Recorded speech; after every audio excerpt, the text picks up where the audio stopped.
As I said, there's a lot there in the defence and national security space, and I'll go now to someone who's forgotten more about this subject than most journalists will ever know, the Australian's foreign editor, Greg Sheridan.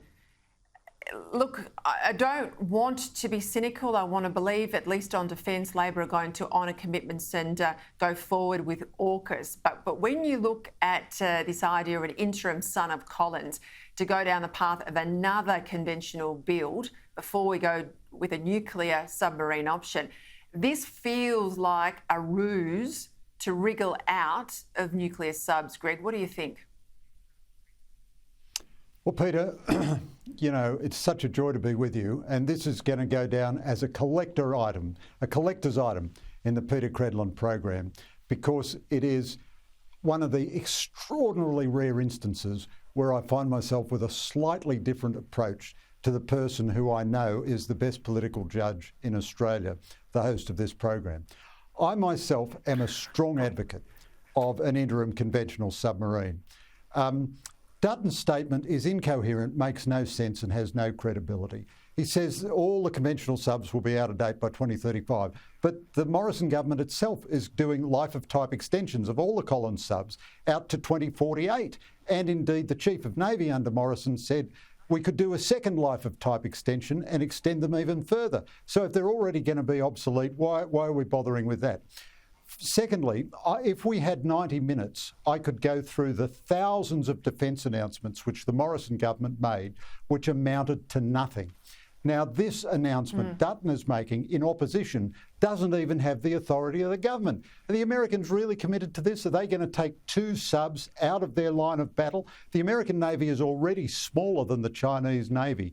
The only place where they've got some superiority is underwater. Are they really going to take 2 subs out of there? And could we really operate them? And will we have the nuclear regulatory framework? Now, you would know, Peter, better than anyone, the difference between a soundbite and a policy, a delivered policy reality is enormous. Why didn't the government say this before the election? Also, it shows that the government was simply lying to us. Time and again I asked them, will all the subs be built in Adelaide? And they said yes. Now, if their plan was to build the first 2 subs in America, that's a much better plan. But why didn't they have the guts to tell us that beforehand? Because they were scared of losing Adelaide's seats.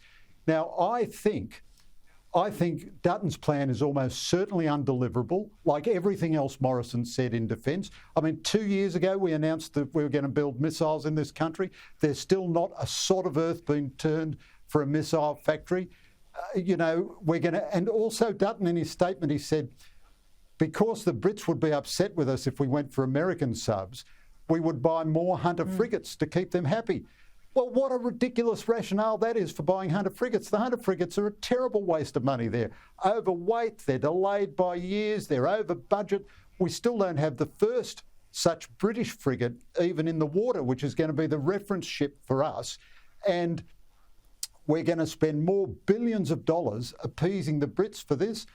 I think we desperately need an interim and an alternative conventional sub. Now, there's no reason why you couldn't simply build the columns.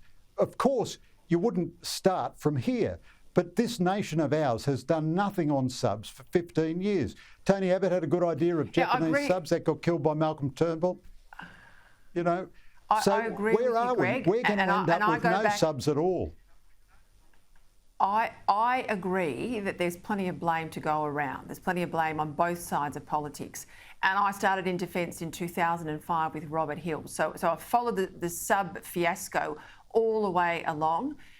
The problem I've got here, though, is if we go down the path of a conventional interim build in Australia, not an off-the-shelf buy from overseas, but a build in Australia, we're just going to buy ourselves another decade of pain and you know, lack of action, pork barrelling into South Australia.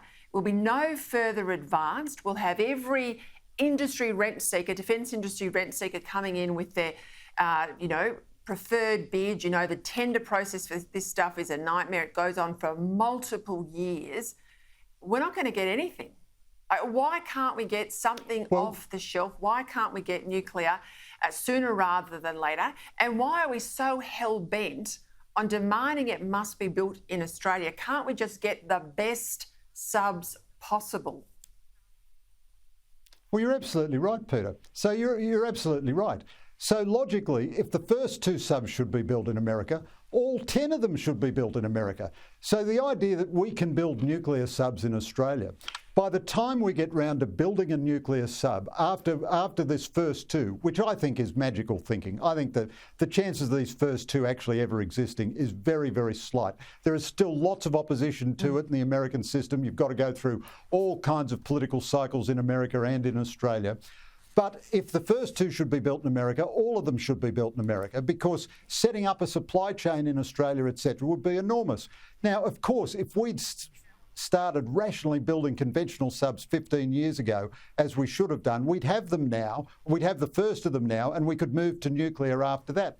But you could, in fact, build Collins subs, not Sons of Collins, not evolved Collins, just Collins subs. After all, the Morrison government claimed that the Collins sub as it currently exists is the regionally superior sub and the best conventional sub in the world. Now, either they're lying to us, either they were telling us an outright lie, or that's true. If it's true, you could build a Collins, you could build interim Collins subs right now, not evolved Collins. Don't let the Navy get their hands on them and redesign them with wombat wings and every bespoke, thing.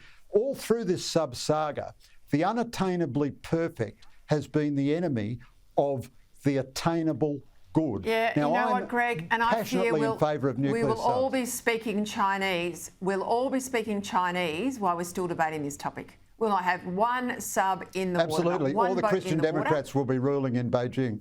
But I just say to you though, Peter, I admire Peter Dutton, but I put no credibility in this statement of his. I think it's pure politics. And if it was real, the government should have told us all about it before the election. Yes, I do agree we need a bit more honesty from our politicians, just like the Nats suddenly discovering nuclear power on this side of the election, not when they were in government and could actually do something about it. Greg Sheridan, thank you for your time.